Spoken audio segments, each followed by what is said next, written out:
15 mart və 9 mart buraxılış imtahanlarını geridə qoyduq. Biraz qalmaqallı imtahan oldu təbii olaraq. Çünki dediyimiz kimi, yəni öncəki illərin imtahanlarından həqiqətən çox fərqlənir. Nisbətən 2023-də də biraz telekeniz mətni falan salmışlar, amma dil qaydaları bu vəziyyətdə deyildi. Bu il istər-istəməz görürük ki, biz dil qaydaları, yəni tam blok tipli suallar idi.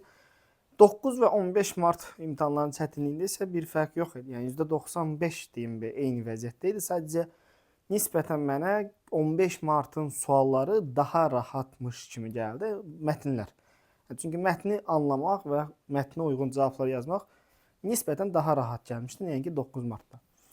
Belə, yəni imtahanlar keçirildi, bitdi. İndi görək nəticələr açıqlansın, necə olacaq? 300 bal yığan şagirdlərimiz olacaqmı? Blok necə düşəcək? Yəni bundan irəli çıxaraq həm blokun nisbətən daha asan olacağını düşünə bilərik, həm də keçən illərə nisbətən daha çətin olacağını düşünə bilərik. 9 mart, üzr istəyirəm, 9-ların imtahanları necə olacaq? Bunu da dəqiq bilmirik. Dediyimiz kimi eyni şəkildə düşə bilər. Yəni necə ki 11-lərə blok tipli düşdü, 9-lara da 11-ci sinif buraxılış tipli suallar düşə bilər. Bu qəti şəkildə bizi üzmür, eləmi? İradədən salmır. Tam tərsinə daha əzmlə, daha iradəli bir şəkildə çalışıb hazırlaşmaq lazımdır.